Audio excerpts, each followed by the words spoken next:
نحمده ونصلي على رسوله الكريم أما بعد فأعوذ بالله من الشيطان الرجيم بسم الله الرحمن الرحيم الحمد للہ اللہ تعالیٰ کی توفیق، اللہ تعالیٰ کے فضل اور احسان کے ساتھ ہم آسان درس قرآن کے سلسلے میں اگلی کلاس میں موجود ہیں، حاضر ہیں۔ آج انشاءاللہ تعالی باذن اللہ ہم سورۃ البقرہ کی آیت نمبر 109 سے آنورڈ دیکھیں گے۔ بسم اللہ الرحمن الرحیم۔ ود کثیر من اہل الکتاب۔ ود، یہ ود ہوتا ہے محبت، چاہت، اور یہ معمولی چاہت نہیں ہوتی، کسی چیز کو بہت زیادہ، کسی چیز کی چاہت ہونا، تو چاہتے ہیں کثیر بہت سے، من اہل الکتابی اہل کتاب میں سے بہت سے چاہتے ہیں۔ کیا چاہتے ہیں؟ میں سلائیڈ چینج کرتی ہوں اور وہ دیکھتے ہیں۔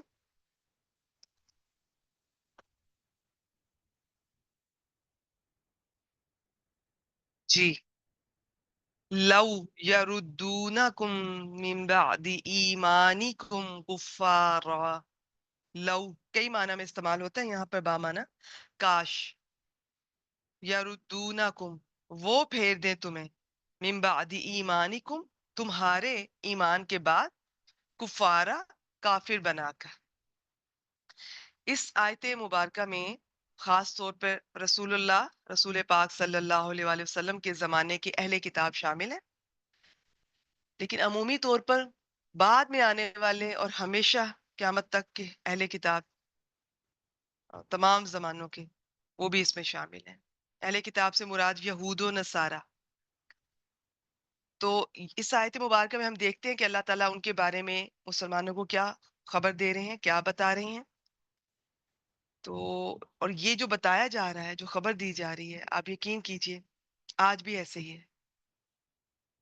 تو فرق یہ ہے کہ تب تو بالکل یہ چاہتے تھے کہ یہ اسلام چھوڑ دیں، اب بھی چاہتے تو یہی ہیں اگر ہو سکے، نہیں تو کم از کم ان کی یہ کوشش ہوتی ہے کہ اگر یہ یہودی یا نصرانی نہ بنے تو کم از کم اپنے دین سے ضرور بدگمان ہو جائے۔ تو وہ کسی بھی لیول پہ ان کی طرف سے حملے، اور آج کل سوشل میڈیا کا دور ہے، اور گمراہ کن باتیں، مواد شیئر کیا جاتا ہے۔ ہماری نئی نسل کنفیوز ہوتی ہے کیونکہ پیچھے سے گھر میں کوئی ایسی تربیت نہیں کی ہوتی ہم لوگوں نے۔ تو نئی نسل جب وہ سامنے آتا ہے، کچھ بھی کوئی بھی سوال ہمارے دین کے متعلق، ہمارے نبی اکرم صلی اللہ علیہ وآلہ وسلم کی اپنی ذات کے متعلق، ان کی ازواج کی تعداد کے متعلق، حضرت عائشہ کی عمر کے متعلق، ہمارے جتنے بھی احکامات ہیں، چوری کی سزا کے متعلق، یہ زنا کی سزا کے متعلق، کچھ بھی ایک لمبی لسٹ ہے۔ تو اور یہ نہیں کہ نان مسلم، افسوس کے ساتھ کہنا پڑتا ہے کہ مسلمان بھی اس چیز میں بڑھ چڑھ کر حصہ لیتے ہیں، تنقید کریں گے اللہ تعالیٰ کے احکامات پر۔ تو اس کے لیے یہ ضروری ہے کہ آپ علم حاصل کیجئے، صحیح علم حاصل کیجئے، اور اپنے بچوں کو گائیڈ کیجئے بچپن سے ہی، انہیں دین کی بنیادوں کا پتہ ہو، انہیں ہسٹری، یہ اسلامک ہسٹری کا پتہ ہو، کم از کم بیسک، تو تاکہ وہ اس کا اگر کم از کم جواب نہیں دے پا رہے، نہیں دے سکتے، اتنا علم تو ہر ایک کا نہیں ہوتا کہ آپ دوسرے کو جواب دیں، اور ویسے بھی بعض لوگ سے وہ جواب سننا بھی نہیں چاہتے ہیں، وہ صرف اپنا بس کام کیے جانا چاہتے ہیں الٹا سیدھا۔ اور یہ صرف یہ نہیں کہ وہ غیر مسلم کرتے، میں نے کہا نا مسلمان بھی کرتے ہیں۔ اور یہاں پر تو ہمارے یہاں ایک فرقہ دوسرے فرقے کا کرتا ہے، صبح سے شام تک یہی کام ہوتا ہے، تنقید برائے تنقید، اعتراضات دین پر، ہسٹری پر۔ تو بچہ کم از کم اگر جواب نہیں دے سکتا کوئی بات نہیں، کم از کم اس کی اپنی ایک اسٹرانگ ہو اس کا فیتھ اللہ تعالیٰ پر، نبی اکرم صلی اللہ علیہ وسلم کے بارے میں، اسلام کے بارے میں، دین کے بارے میں اس کا نالج اتنا اسٹرانگ ہو کہ کوئی اس کو ہلا نہ سکے۔ ہاں سوال ذہن میں آتے ہیں، سب کے آتے ہیں، کوئی بات نہیں، وہ آپ سے پوچھیں، آپ کے پاس جواب ہے ٹھیک ہے، نہیں تو آپ پتہ کیجئے، علم حاصل کیجئے، کسی بھی طرح سے آپ ڈسکس کیجئے۔ تو لیکن آج بہت ضرورت ہے ہم لوگوں کو اس چیز کی۔ تو اب یہ دیکھتے ہیں اللہ تعالیٰ نے اس آیت مبارکہ میں کیا فرمایا؟ اچھا، ساتھ اللہ تعالیٰ نے پہلے یہ بتایا کہ وہ یہ چاہتے ہیں، اور یہ آپ قرآن مجید میں دیکھیں گے بہت سے مقامات پر منافقین کا بھی حال اللہ تعالیٰ کھول کے رکھ دیتے تھے، اور اسی طرح یہ اہل کتاب کا بھی، مشرکین مکہ کا بھی، اور مسلمانوں کو ان کی ٹریننگ ہو رہی تھی، کیونکہ مسلمانوں کے ساتھ یہ سب کچھ پہلی بار ہو رہا تھا، تو انہیں نہیں اندازہ تھا کہ یہ لوگ کس حد تک جا سکتے ہیں، کس حد تک گر سکتے ہیں، کیا کر سکتے ہیں، کیا سوچ سکتے ہیں۔ مسلمان تو ہر ایک کو اپنے جیسے ہی سمجھتے تھے، معصوم، بھولا بھالا، سادہ، لیکن تو یہ اللہ تعالیٰ یہ اس طرح سے نبی اکرم صلی اللہ علیہ وسلم سمیت سب مسلمانوں کو انفارم کرتے تھے، اور یہ سات وجہ بھی بتا دی۔ حسدن، حسد من عند انفسہم، اپنے نفسوں کے پاس ہے، حسد کرتے ہیں وہ۔ اس کی بہت بڑی وجہ جو یہود کی تو یہی تھی کہ یہ بنی اسماعیل میں سے کیوں آ گیا آخری نبی، آخری رسول، لیکن سب اہل کتاب مسلمانوں سے یہ حسد کی وجہ سے ایسا کرتے ہیں۔ اور من بعد ما، اس کے بعد جو تبین لہم الحق، ان کے لیے حق واضح ہو گیا۔ ایسا نہیں ہے کہ انہیں کوئی اسلام میں کوئی تردد، یعنی کہ کوئی کنفیوژن ہے، کلیئر تھا ان کے لیے، انہوں نے پہچان لیا تھا نبی اکرم صلی اللہ علیہ وآلہ وسلم کو، قرآن مجید کو، ان کی کتابوں میں واضح نشانیاں تھیں، وہ بالکل پہچان چکے تھے حق کو، لیکن سامنے دیکھ کر بھی صرف حسد کی وجہ سے۔ تو یہ ہم بھی اپنا اپنا جائزہ لیں۔ آج ہمارے ہاں بھی یہ دیکھنے میں آتا ہے کہ ایک فرقہ دوسرے فرقے پہ تنقید، صرف تنقید، صبح سے شام تک ساری زندگی تنقید کرتے رہتے ہیں۔ ان کی اگر کوئی اچھی بات ہوگی اس کا ذکر بھی نہیں کریں گے، اور جو اپنی برائیاں، ظاہر ہے ہر فرقہ تو مکمل کوئی بھی نہیں ہے ان میں سے، اور جو کمی ہے، جو قرآن اور سنت سے کلیش ہوتا ہے کسی چیز کا، اس کو نہ نوٹس کریں گے، نہ اس کو اگر کوئی توجہ بھی دلائے تو اس کو ٹھیک نہیں کریں گے، نہ ہی اس کے بارے میں سوچیں گے۔ بس وہ ایک رویہ تشکیل دے دیا ہے ہمارے ہاں ہمارے بڑوں نے، اس ادارے کے بڑوں نے، کہ بس اپنے فرقے کو، یقین کیجئے قرآن مجید اور سنت سے بڑھ کر فرقہ فرقہ ہوتا ہے، فرقے کی بات، فرقے کے بزرگوں کا احترام بھی بہت بڑھ گیا، اور ان کا، انہی کا ذکر، ہمارے فرقے میں یہ ہے، اس کے مطابق یہ ہے، اس کے مطابق وہ ہے۔ اور اگر کبھی کوئی یہ بھی بتائے، انہیں تھوڑی توجہ دلائے کہ قرآن اور سنت کے مطابق یہ دوسرے فرقے کی یہ بات، یہ زیادہ مناسب لگ رہی ہے، زیادہ قریب لگ رہی ہے قرآن اور سنت کے، نہیں مانیں گے۔ کوئی لاکھوں میں سے ایک ہوتا ہے جو دیکھنے میں آتا ہے کہ وہ مانتا ہے کہ ہاں، چاہے میرا تعلق اس فرقے سے ہے، لیکن اس کی یہ بات جو ہے، یہ یہاں پہ کمی ہے، یہ قرآن اور سنت سے دور ہے، دوسرے فرقے میں یہ بات، یہ قرآن اور سنت کے قریب ہے۔ تو یہ امام جو سے تھے، میں پہلے بھی بہت دفعہ ذکر کرتی ہوں، سب اپنی اپنی جگہ بہت اللہ تعالیٰ نے انہیں علم سے نوازا تھا، وہ اسلام دین کی آسانی کے لیے انہوں نے یہ سارا کام کیا، محنت کی اللہ کی توفیق سے۔ ہم نے اب کیا کیا کہ ویسے تو اور بھی بہت سارے ہیں، لیکن چلیں جو ہم نے خاص چار بنائے ہیں، اب ان میں سے کسی ایک کو ہم چوز کرتے ہیں، پک کرتے ہیں، اور بس ہم سٹک ہو جاتے ہیں، ہم بری طرح سے وہیں پر رک جاتے ہیں اور ان سے چمٹ جاتے ہیں کہ اب اور کسی کو نہ دیکھنا ہے نہ سننا ہے، ایون ہم قرآن اور سنت سے بھی میچ نہیں کرتے۔ اور یہ میں آپ کو بتا دوں، سب اچھے ہیں، سب قابل احترام ہے، لیکن 100% کوئی بھی ایسا نہیں ہے جس کی 100% باتیں قرآن اور سنت کی بالکل ایگزیکٹ ویسے ہو۔ دیکھیں، انسان ہے نا، اب وہ کسی کو کچھ سمجھ آئی ہے، ایک کوئی بھی فقہی مسئلہ ہے، کسی کو کوئی سمجھ آئی ہے، کسی نے کسی طرح دلیل دی ہے، کسی نے کسی چیز، کسی نے کسی آیت کی دلیل دی، کسی نے کسی حدیث سے دلیل دی، بعض دفعہ ایک دور میں لوگوں نے دی، بعد میں آنے والوں کو لگا کہ نہیں، اس سے زیادہ سالڈ دلیل بھی ہے قرآن مجید میں، یہ حدیث میں۔ تو یہ ریسرچ تو ہوتی رہتی ہے، ایون ان کے اپنے دور میں بھی اگر آپ دیکھیں تو یہ 100% کوئی بھی ایسا نہیں ہے کہ آپ بالکل آنکھیں بند کر کے اس کے پیچھے چلیں، آنکھیں بند کر کے ویسے ہی نہیں چلنا چاہیے۔ ایون قرآن مجید آپ کو کہتا ہے کہ آپ تدبر کریں، غور و فکر کریں، اور آج کی آیت میں بھی آپ دیکھیں گے دلیل مانگتا ہے قرآن مجید، وہ کہتا ہے کہ کوئی اگر آپ سے کوئی دعویٰ کرتا ہے نا کسی چیز کا، تو اسے کہیں کہ دلیل لے کر آئے، دلیل کے بغیر قرآن مجید بات نہیں کرتا۔ آنکھیں بند کر کے چلنے کو تو یہ بالکل، اس چیز کا کوئی اسلام میں کانسیپٹ نہیں ہے کہ بس آنکھیں بند کر کے چلتے جاؤ۔ آنکھیں کھول کے ہوش و حواس سے آپ اپنی سینسز کے ساتھ فیصلہ کریں گے کہ دین اسلام بہترین دین ہے۔ تو اس کے لیے ضروری ہے کہ آپ بالکل ہوش و حواس میں لبرل ہو کے، دل کی تنگی کو دور کرتے ہوئے، ذہن کی تنگی کو دور کرتے ہوئے آپ علم حاصل کیجئے۔ تو اب اللہ تعالیٰ کیا فرما رہے ہیں؟ فَعْفُو وَاسْفَحُوا، فَعْفُو معاف کر دو، وَاسْفَحُوا درگزر کر دو، یہ ترجمہ ان کا کیا گیا. اچھا اب تھا کیا؟ مدینہ میں ابھی مسلمان آہستہ آہستہ اسٹرانگ ہو رہے ہیں، ابھی اتنے اسٹرانگ نہیں ہیں جس وقت کی یہ بات ہے. تو یہود بہت ان کا ہولڈ تھا کئی 100 سالوں سے وہاں پر، اور آج بھی ان کا یہی سین ہے، جو اس وقت بھی ان کا یہی تھا. ویپنز بنائیں گے، بیچیں گے، خود ہی لڑائی کروائیں گے، پھر یہ بیچیں گے اس طرح سے، اور یہی ان کا سورس آف انکم تھا. تو فائنینشلی بہت اسٹرانگ تھے.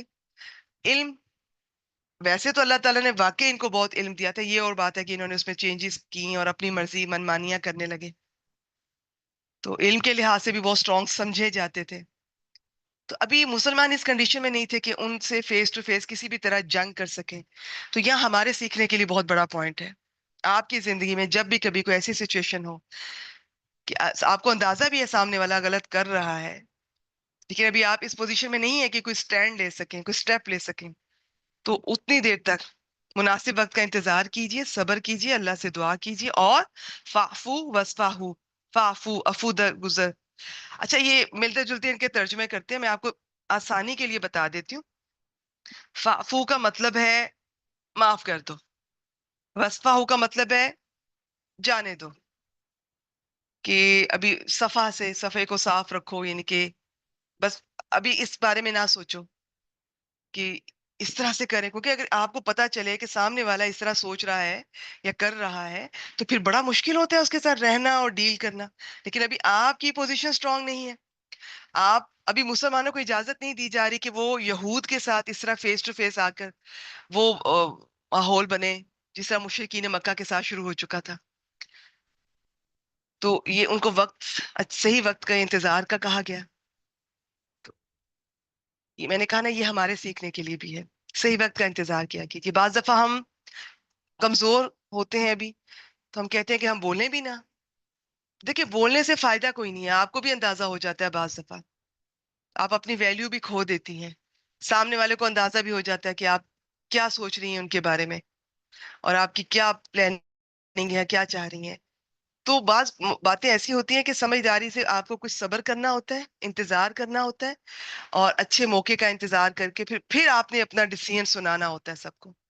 اور پھر جب آپ زیادہ بولتی نہیں ہے نا، کبھی کبھار کوئی سٹیپ لیتی ہیں، ڈیسیژن لیتی ہیں، تو آپ کے فیصلے کی قدر کی جاتی ہے.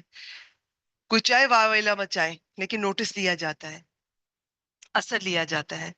تو یہاں پر بھی یہی ہے کہ جب تک اللہ تعالیٰ کی طرف سے ان کے ساتھ لڑائی کا حکم نہ آ جائے، اس وقت تک یہ عفو درگزر سے کام لو. ان کی یہ جو ہلکی اوچھے حملے اور ہتھ کنڈے حسد اور بغض کی وجہ سے آؤٹ آف کنٹرول نہیں ہونا ہے. کہ بعد میں پھر لڑائی کا حکم آیا تو پھر ہم نے دیکھا ہسٹری میں، ان میں سے 2 قبیلے، 3 تھے ٹوٹل یہاں پہ، ان کو وہ جلا وطن ہوئے، اور ایک جو تھا بنو قریظہ، انہوں نے چونکہ وہ وعدہ خلافی کی تھی، غداری کی تھی، تو کس طرح ان کو قتل کیا گیا اور ان کے بچے اور عورتوں کو غلام بنایا گیا. تو یہ سارا صحیح وقت آنے پر تو اللہ تعالیٰ آپ کے ساتھ ہوتے ہیں کہ جب آپ اسپیشلی دین کے کام میں اس طرح کے راستے میں کوئی لوگ باتیں کر رہے ہیں، تکلیف دے رہے ہیں، اپنے گھر والے بھی، کہیں بھی کچھ بھی، اللہ تعالیٰ آپ کے ساتھ ہے، آپ کی مدد ہوگی، ایسی ہوگی کہ دنیا دیکھے گی. یہ میں نے ایسی خواتین کو دیکھا کہ شروع میں اتنی انہیں مخالفت سہنی پڑی قرآن مجید سے جو ان کا جڑنے کا سفر ہے، لیکن آہستہ آہستہ انہوں نے اپنے ہسبینڈ کو بھی اللہ کے رنگ میں رنگ لیا، اور اپنے سسرال والوں کو بھی، اس لیے کسی سے مایوس نہ ہو، ان پر ٹھپا نہ لگا دیں یہ تو ہیں ہی اتنے برے اور بدبخت، انہوں نے نہیں سدھرنا. نہیں، ایسے نہ سوچیں، ایسے نہ کہیں، بدگمانی نہ کریں. ٹھیک ہے، تو آگے دیکھتے ہیں. بس معاف کر دو اور جانے دو، ابھی نہیں، رک جاؤ. ٹھیک ہے، حتیٰ یاتی اللہ بامری، یہاں تک کہ اللہ تعالیٰ اپنا حکم لے آئے. یہاں پر اللہ تعالیٰ کے امر، حکم سے مراد لڑائی کا فیصلہ ہے. ان اللہ علی کل شیء قدیر، بے شک اللہ تعالیٰ ہر چیز کے اوپر بہت قدرت رکھنے والا ہے، بے شک. آیت نمبر 110، بسم اللہ الرحمن الرحیم. وَأَقِیمُوا الصَّلَاةَ وَآتُوا الزَّکَاةَ. اب کرنے کے کام کیا ہیں؟ یہ جو مشکل وقت ہے، اور آپ کو اس طرح سے سامنے والی پارٹی کی طرف سے جو میں نے کہا نا ہلکی حرکتیں اور گفتگو کا سامنا کرنا پڑ رہا ہے، بہت مشکل ہے رہنا، بالکل آسان نہیں ہے سننا سہنا. اور آپ ابھی کچھ کرنے کی پوزیشن میں بھی نہیں ہے، صرف بول سکتے ہیں لیکن بولنے کا فائدہ کوئی نہیں ہے ابھی، الٹا میں نے کہا نا کہ آپ اپنا اثر کھو دیں گی. تو اب اس میں اللہ تعالیٰ فرماتے ہیں کہ اب یہ ویسے یہ آیت مبارکہ جو ہے قرآن مجید میں کئی مرتبہ آپ کو نماز قائم کرنے کا اور زکوٰۃ ادا کرنے کا آپ کے سامنے یہ آئے گا. بیسک تو وہی ہے، نماز قائم کریں، زکوٰۃ ادا کریں، جس پر لاگو ہوتی ہے. لیکن جب کسی خاص کانٹیکس میں بات ہوتے ہوتے کوئی آیت اس طرح کی آتی ہے نا، تو وہ پھر اس خاص کانٹیکس میں بھی اس کا مطلب ہوتا ہے. اب اس میں یہی ہے کہ جب تک اللہ تعالیٰ کا حکم نہیں آتا اور یہ تمہیں مشکل لگ رہا ہے ایسے لوگوں کے ساتھ ڈیل کرنا، رہنا، خود پہ قابو کرنا، غصہ بھی آتا ہے، تکلیف بھی ہوتی ہے، دل کرتا ہے سر پھاڑ دیں، یا کم از کم کچھ بولیں تو صحیح. ہم اسے ہم ہلکے ہو جاتے ہیں، لیکن اسے آپ واقعی ہلکے ہو جاتے ہیں، میں آپ کو بتا دوں. تو کنٹرول کیجئے، اپنے ایموشن پہ کنٹرول کرنا سیکھیے، اپنی زبان پہ کنٹرول کرنا سیکھیے. اتنا کنٹرول ہو آپ کا زبان پہ کہ آپ کو یہی تو موقع ہے کہ سامنے والا بد اخلاقی کر رہا ہے یا آپ کو تکلیف ہوئی ہے، آپ غصے میں ہیں، پھر آپ نے رکنا ہے غلط بات کرنے سے. اس موقع پہ آپ نے اپنے اینگر پہ، اپنے جذبات پہ قابو رکھنا ہے، اپنی زبان پہ قابو رکھنا ہے. کیونکہ غصے میں بعض دفعہ انسان بہت کچھ کہہ دیتا ہے، بعض دفعہ تو واقعی وہ صحیح باتیں بھی کہہ جاتا ہے جو اس نے کبھی سوچی ہوتی ہیں، دیکھی ہوتی ہیں. کہ بعض دفعہ وہ بغیر سوچے سمجھے بھی کچھ کہہ دیتا ہے اور سامنے والا پھر کبھی نہیں بھولتا. یہ میں اکثر بہنوں کو، بیٹیوں کو کہتی ہوں، حالات کیسے بھی ہونا، کسی سے کچھ کچھ سنانا نہ کبھی کسی کو. کیونکہ آپ کی خدمت بھول جائیں گے لوگ، وہ الفاظ نہیں بھولیں گے جو آپ نے تکلیف میں کہے، جو آپ نے صحیح کہے ہوں گے لیکن اس کا فائدہ کوئی نہیں. تو حکمت کی دعا کیا کیجیے، اللہ تعالیٰ آپ کو حکمت دیں.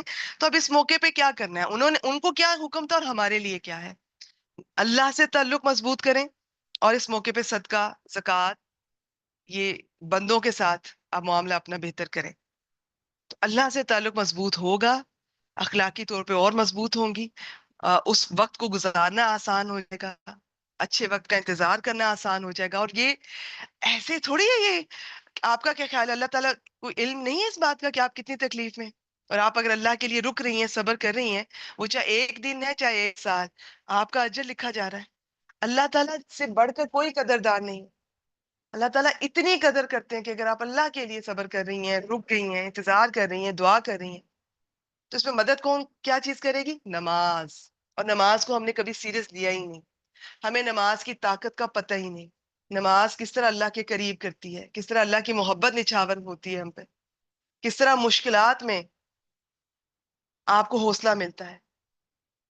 کبھی بھی کوئی مشکل ہو، آپ اگر فرض ادا کر بھی چکی ہیں، آپ ویسے 2 نفل اگر آپ ادا کر کے دیکھیں تو آپ دیکھیں گے کہ اس نماز سے پہلے اور بعد میں آپ کی ذہنی حالت ایک جیسی نہیں ہوتی. اور اگر کبھی اللہ ہمیں توفیق دے صحیح خوش و خضوع سے ادا کریں تو پھر تو وہ مسئلہ بالکل ہی ختم ہو جائے، ہمیں ذہن میں بھی نہ آئے. تو جن کو نماز کے ذریعے اللہ کی مدد لینے کی عادت ہو جاتی ہے نا، اور سکون ملنے لگ جاتا ہے، تو وہ ان کو پھر کسی اور ہتھیار کی ضرورت نہیں پڑتی. لیکن میں آپ کو بتا دوں، نماز میں صرف سکون ڈھونڈنے کے لیے نماز نہیں ادا کرنی. ملتا ہے ٹھیک ہے، نہیں ملتا چھوڑنی نہیں ہے. اس میں آپ کو جو کچھ چاہیے، جو آپ سوچ کے آئے ہیں، مجھے صحت چاہیے، مجھے دولت چاہیے، مجھے سکون چاہیے، سب کچھ ملے گا انشاءاللہ تعالیٰ. لیکن ضروری نہیں کہ وہ کہتے ہیں نا پنجابی میں پہلی سٹے ہی مل جائے، پہلی چوٹ پہ نہیں، ایسا نہیں ہوگا. تو آپ کو بھی تو جانچا جائے گا، آپ کا بھی تو امتحان ہو رہا ہے. آپ کا کتنا بھروسہ ہے اللہ پہ کہ آپ ذرا سے حالات ٹف آئے ہیں اور آپ واپس مڑ جاتی ہیں، یا آپ ابھی بھی اللہ اللہ کر رہی ہیں، ابھی بھی آپ اللہ کو ہی پکارتی ہیں، اللہ پہ ہی امید ہے، اللہ پہ ہی توکل ہے، اللہ سے ہی امیدیں لگائی ہوئی ہیں، اللہ سے ہی دعا کر رہی ہیں. تو نماز مشکل حالات میں خاص طور پہ ویسے بھی، اور نماز آج کی حدیث مبارکہ میں بھی نماز سے ہی بات شروع ہوگی، فرض نماز سے انشاءاللہ تعالیٰ وہاں پہ بھی اس کا ذکر ہوگا. نماز کو ہم بالکل سیریس نہیں لیتے، ہم نے اپنی مرضی کی ہوئی ہے نماز میں. ہم میں سے تو کچھ لوگ مستقل قضا پڑھنے کے عادی ہیں، اور پھر ہم میں سے یہ بھی کہتے ہیں کہ کیا فائدہ ایسی نماز کا جب خوش و خضوع ہی نہ ہو. بھی اللہ نے تو قرآن پاک میں یہ فرض نہیں کیا آپ پہ خوش و خضوع، کہیں آپ دیکھ لیں، ہونا چاہیے، لیکن یہ نہیں کہ اس کے بغیر نماز نہیں ہوتی، یہ قبول نہیں کی جائے گی. تو یہ ہم نے خود سے ہی ہم نے امپلیمنٹ، اب نہ صرف یہ کہ خود کو کہہ رہے ہوتے ہیں، لوگوں کو بھی کہہ رہے ہوتے ہیں، نہیں دھیان ابھی کنسنٹریشن نہیں ہوتی تو ابھی ایسی نماز کا کوئی فائدہ نہیں، جب ہوگی تو پھر کریں گے، یا یہ ہو جائے گا تو پھر کریں گے، وہ ہو جائے گا تو پھر کریں گے. نماز اس طرح نہیں ہوتی ہے.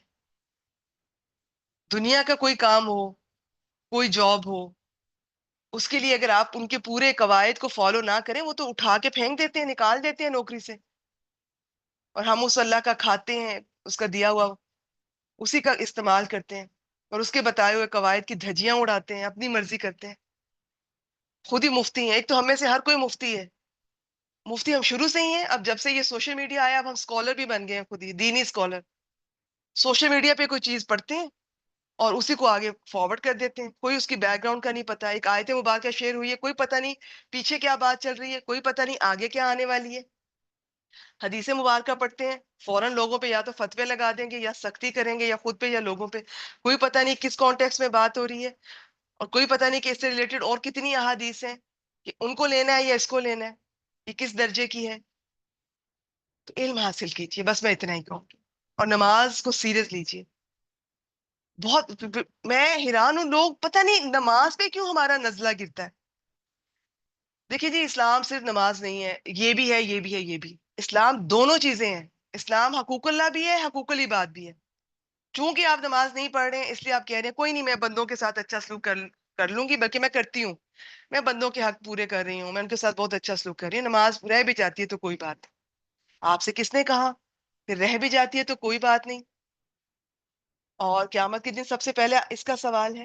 اور بات یہ نہیں ہے کہ آپ نے نماز چھوڑی، بات یہ کہ آپ نے کس کا حکم موڑا ہے، آپ نے کتنی بڑی ہستی کی آپ نے نافرمانی کی، اور دن کا آغاز اس سے ہو رہا ہے، پھر ہم کہتے ہیں سمجھ نہیں آ رہی، بے چینی کیوں ہے، بے برکتی کیوں ہے، بے سکونی کیوں ہے۔ میں آپ کو پھر بتا دوں، نماز میں سکون ملے نہ ملے، نماز آپ نے ادا کر، باقی انشاءاللہ تعالیٰ کیوں نہیں ملے گا سکون۔ اور سکون کی ڈیفینیشن بھی ہم لوگوں نے غلط سمجھ لی ہے، ہمیں لگتا ہے سکون ہے کہ بس اتنا پیس ہے اندر ہر وقت، اور اسمائلیں آ رہی ہیں چہرے پر، اور کوئی پریشانی نہیں ہے، کوئی بیماری نہیں، نہیں، یہ نہیں ہے سکون۔ سکون یہ ہوتا ہے کہ حالات کیسے بھی ہوں، آزمائشیں تو دیکھیں آنی ہیں، اور کلمہ پڑھنے والے پہ تو آئیں گی ٹل ڈیتھ، کبھی آپ بیماری سے آزمائے جائیں گے، کبھی کسی تکلیف سے، کبھی کسی پریشانی سے، باقی عافیت کی دعا کرتے رہا کریں۔ تو ان حالات میں بھی آپ کا اللہ تعالیٰ کے ساتھ کنیکشن نہ ٹوٹے، آپ کا دل مطمئن ہو میرے اللہ کی طرف سے، وہی دور کرے گا آپ کے لیے، وقت وہ گزارنا آسان ہو جائے، یہ ہے سکون، اچھے وقت کا انتظار کرنا آسان ہو جائے، یہ ہے سکون، اس پریشانی میں، اس مشکل حالات میں اللہ سے کوئی گلہ شکوہ نہ آپ کی زبان پہ آئے، یہ ہے سکون۔ تو ہمیں سکون پتہ نہیں کیا لگتا ہے کہ وہ اتنی عیش والی زندگی ہوگی تو یہی سکون ہے، سب کچھ ٹھیک ہوگا، کوئی بیماری نہیں، کوئی تکلیف نہیں، یہ سکون ہے۔ وہ اس کا ایک فیکٹ آپ کہنے ایک پہلو ہو سکتا ہے، اور وہ بھی مستقل نہیں ہے۔ سکون یہ کہ دل کی حالت ہے، اطمینان، اللہ کے ہر فیصلے پہ اطمینان، میرے رب نے ہی سوچا ہے میرے لیے، میرے رب کا فیصلہ ہے، اس میں حکمت ہوگی، مجھے نہیں سمجھ آ رہی، اس میں بہتری ہے، وہی ٹھیک کرے گا، وہی دور کرے گا، اور مطمئن، بار بار بے چین نہیں ہو رہے ہیں، اور اس وقت میں آپ اللہ تعالیٰ کے ساتھ تعلق بنا رہے ہیں، نماز کے ذریعے، تسبیحات کے ذریعے، کسی بھی طرح ذکر کے ذریعے، صدقہ خیرات کے ذریعے۔ اس میں بھی یہی کہا گیا، مسلمانوں کو بھی، ہمارے لیے بھی یہ سبق ہے کہ یہ گزرے گا یہ وقت، اس میں کیا کرنا ہے، نماز قائم کرنی ہے، قائم پڑھنا نہیں ہے، قائم کرنا ہے، اس پہ میں کئی بار ذکر کر چکی ہوں، اور زکوٰۃ ادا کرنی ہے۔ زکوٰۃ کو تو باقی آپ کو پتہ ہی ہے کہ اس کی کیا شرائط ہے، وہ ہر ایک پر نہیں ہے، لیکن نماز سب پر فرض ہے۔